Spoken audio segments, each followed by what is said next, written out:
Bienvenue voyageurs dans la caravane de la Gitane sans filtre. Je te retrouve pour le tirage des énergies du mois de septembre. C'est déjà la rentrée. J'espère que tu as passé un bel été.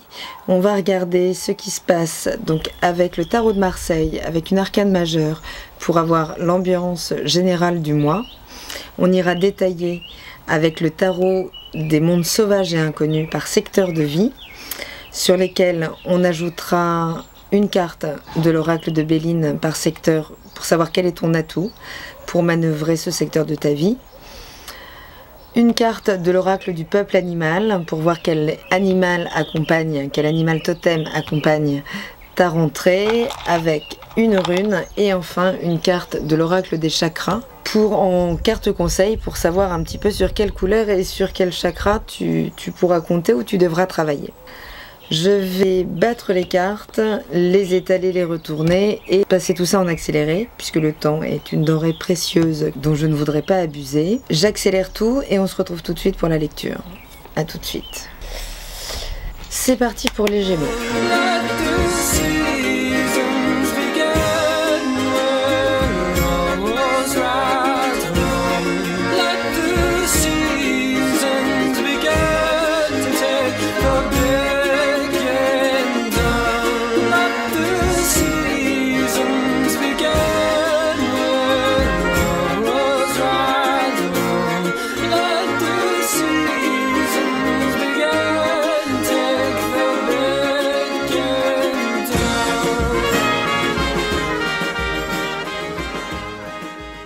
Les Gémeaux. Les Gémeaux, l'énergie du mois, c'est la papesse. La papesse, elle est en... c'est pas une énergie d'extériorisation. D'accord? Elle capte, elle se restaure, elle prend de la connaissance, elle se purifie, elle couve son œuf qui n'est pas encore prêt du coup à éclore. Donc c'est une énergie de fécondité, quelle que soit votre situation, il y a quelque chose qui est en train de germer, qui est en train de se nourrir, d'amasser de la force, de l'information, qui est en train de canaliser les choses, puisque la papesse elle est extrêmement intuitive, hein, c'est une énergie vraiment connectée, intuitive, voire mystique, mais en tout cas elle se nourrit vraiment pour pouvoir émanciper son projet ou qui elle est à l'intérieur, avant de le manifester. L'étape suivante. Au niveau du mental, les Gémeaux, si vous incarnez le père de baguette, c'est l'énergie de l'entrepreneur charismatique, de l'entrepreneur créatif, qui suscite en tout cas le désir, qui capte l'attention de qui il veut. Il y a une grande aura derrière cette énergie et cette posture de maîtrise hein, quand même du désir, donc dans le fait de pouvoir entreprendre. Il est maître de... ce désir l'habite, mais il en est maître, il le maîtrise, et c'est une posture très puissante et très charismatique. Mais avec le 5 d'épée, l'état d'esprit, il est à l'ambivalence intérieure ou au conflit extérieur. En tout cas, il y a quelque chose qui est tout sauf fluide au niveau de l'état d'esprit. Est-ce que c'est un manque de fluidité par rapport à quelque chose que vous essayez de mettre en place, que vous essayez d'entreprendre? En tout cas, c'est pas simple, c'est tortueux. C'est tortueux, quoi. Ça peut être... c'est la carte du conflit mental. Donc du conflit mental pas forcément communiqué.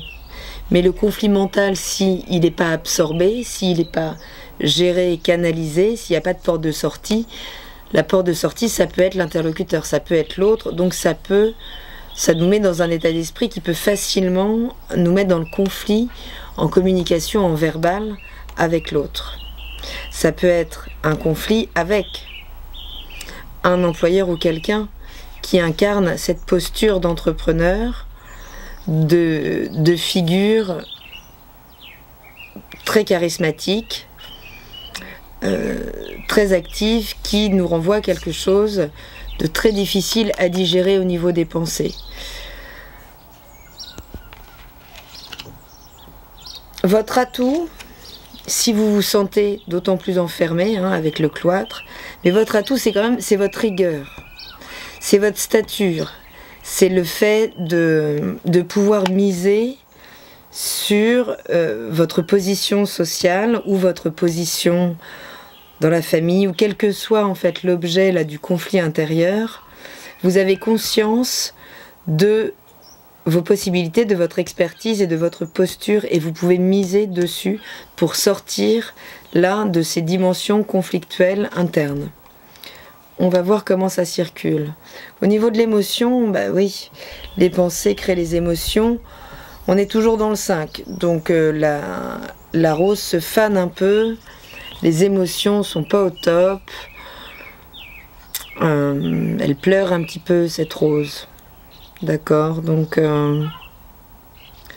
on est avec un 5 de denier, on est dans le manque. On est dans le manque, on ressent plus la générosité de l'autre, on ne reçoit pas ce qu'on aimerait recevoir, et ça ne nous met pas dans la générosité non plus. Or l'un appelle l'autre, si c'est quelque chose que vous voulez rectifier. Mais, il y a beaucoup de feu ici, puisque avec l'as de baguette, il y a quand même une grande possibilité, non pas de retour de flamme contre soi, mais de nouvel élan de flamme.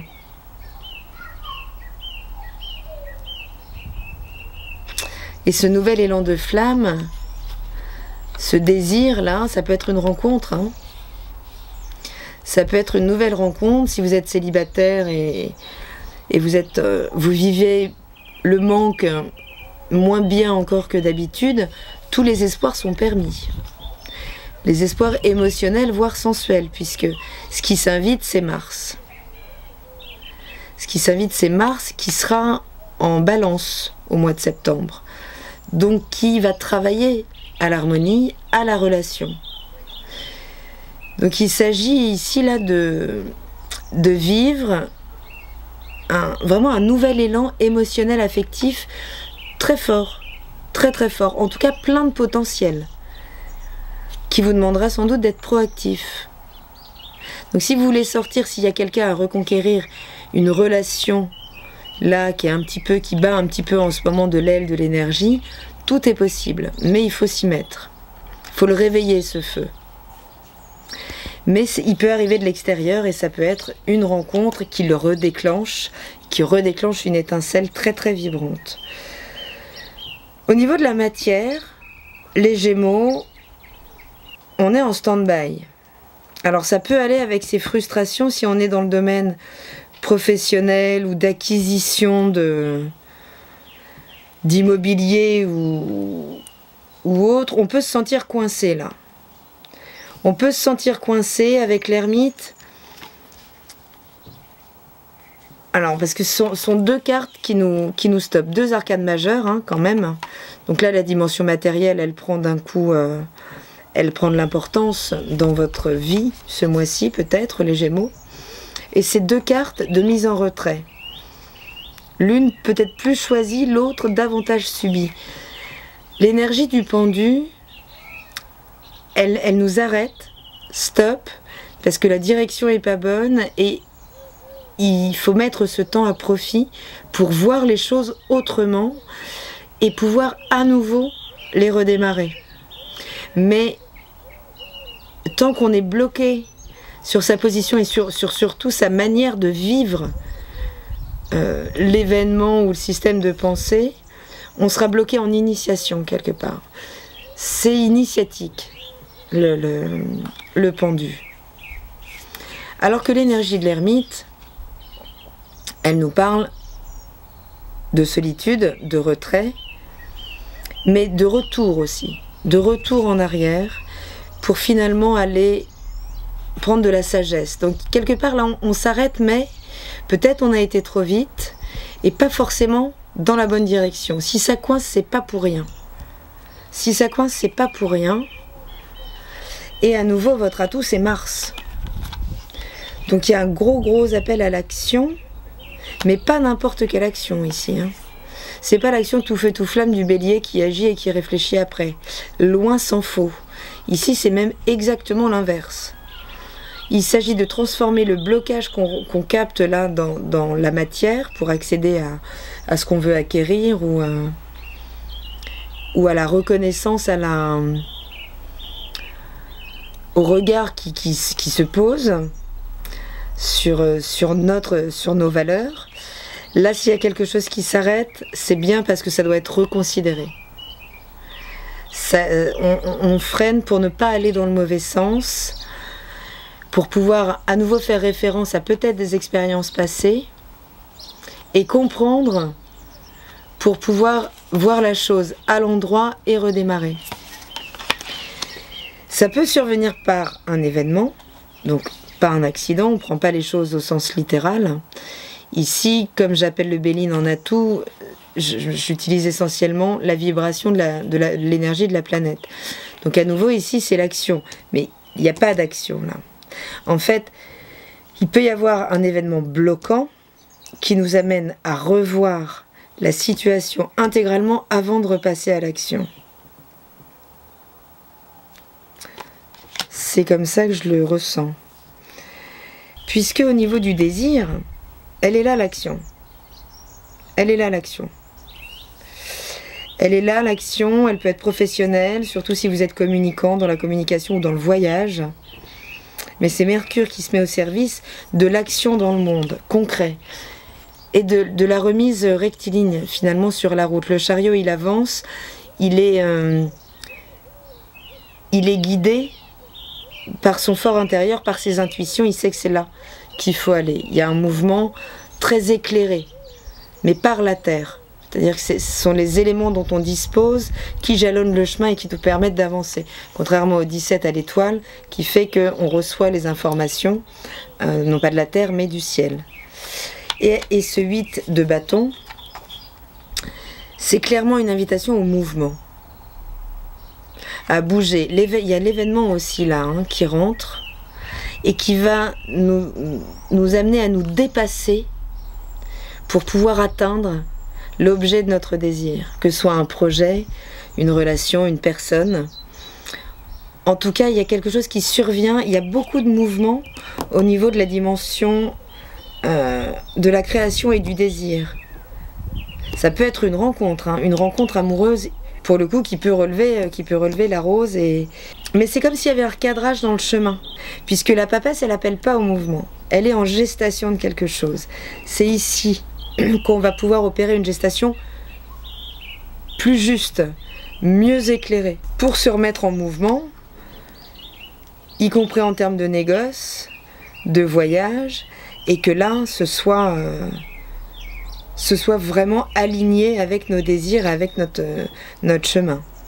Mais c'est comme s'il y avait une oblique, il y avait quelque chose qui coince au milieu. Alors, avec l'oracle des chakras, ici, on est dans le chakra du troisième œil. On nous parle d'imagination, de concentration, d'expérience et de manifestation.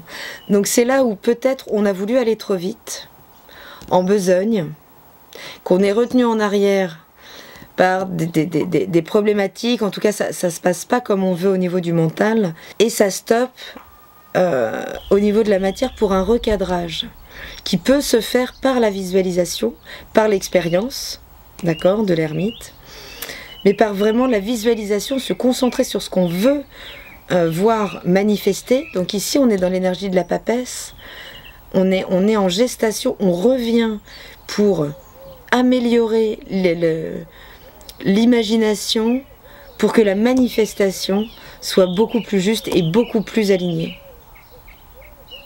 Donc c'est vraiment un stand-by qui peut interférer là au milieu du mois ou au milieu du parcours, pour vous amener à revoir ce qui doit être vu, ce qui ne peut pas fonctionner comme ça fonctionne. Et la rune, c'est Ehwaz qui vous accompagne, et elle parle bien d'un passage de transformation. Je parlais d'initiation ici. Elle parle de mort et de renaissance. Il y a quelque chose qui s'arrête net. Ici aussi, hein, il y a quelque chose qui s'est arrêté et qui redémarre dans la dimension affective, où il y a une impulsion très forte. Mais c'est la rune, vraiment, je vais la mettre au centre parce que elle va arbitrer un petit peu ce mois où on peut être challengé, hein, quand même vraiment. Mais ce ne sera pas une invitation. L'action, elle pourra se remettre en place en fin de mois à partir du moment où on aura processé cet arrêt et cette nouvelle gestation. Il y a peut-être quelque chose où on a voulu aller très vite. On est peut-être en train de donner une grande dimension, une grande envergure à nos ambitions, mais ça ne suit pas comme ça veut. Et c'est parce qu'il faut reconsidérer notre action aussi, quelque part. Et l'oracle du peuple animal, c'est le gecko.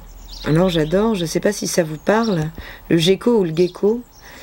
Je sais qu'il porte bonheur dans beaucoup de cultures, il porte bonheur dans les maisons. Alors bon, c'est pas en fin fond de l'Auvergne que vous le trouverez, hein, mais il porte bonheur dans les maisons puisqu'il vient manger tous les petits moustiques. Hein. On aurait bien tous besoin d'un gecko en été. On va voir ce qu'il nous raconte, le gecko, un petit peu, puisqu'il nous parle de transformation aussi, de mémoire. Entre le ciel et la terre, du changement, j'éclaire le mystère. Alors c'est beau, on est vraiment dans le message de la papesse là, hein, puisque la papesse, elle fait le lien, elle capte les énergies du ciel, d'accord, elle est très intuitive, elle les infuse avant et elle les insémine dans la terre. Donc, lorsque le gecko vous apparaît dans le tirage, c'est pour vous parler de transformation, de mutation, de changement. Le gecko vous invite, alors gecko ou gecko, hein, vous invite à vérifier que votre transformation intérieure est proportionnelle à votre expansion. Parfois, vous êtes très développé spirituellement, mais ce développement ne se prolonge pas dans vos activités, dans votre métier, dans vos relations. Parfois, vos activités se développent, vous gagnez beaucoup d'argent, mais vous cherchez du sens à votre vie et vous ressentez une pauvreté intérieure. On est là-dedans, hein. Donc c'est vraiment l'invitation, là. Il y a des grandes transformations qui s'opèrent et on vous invite à écouter vos besoins fondamentaux pour que la transformation s'harmonise naturellement, finalement. Donc il s'agit bien de prendre de la sagesse, là. Il y a sans doute des choses où on veut aller un peu trop vite, les Gémeaux. Sans doute parce que c'est très excitant et c'est d'une grande envergure, mais il va falloir aller vérifier la résonance intérieure avant de redémarrer pour que ce soit beaucoup mieux aligné et là que ça puisse réellement être proliféré dans votre existence. Bon, et ben c'est quand même un beau mois, hein, les Gémeaux, puisque ça reste très vif, on reste là-dessus, hein, en termes il va y avoir de l'émotion, ça peut secouer, mais juste le message étant de ne pas vivre la mort, le deuil, l'arrêt de quelque chose, comme quelque chose que l'on subit, mais c'est bien là pour vous aider à transformer quelque chose de profond en vous, qui vous permette un bel alignement dans la matière. On parle quand même essentiellement là de projets qui concernent la matière, l'entrepreneuriat, ou vos ambitions en tout cas dans la matière. Voilà les Gémeaux, je vous souhaite une très belle rentrée, un très beau mois de septembre et je vous dis à très bientôt dans la caravane de la Gitane sans filtre. Salut!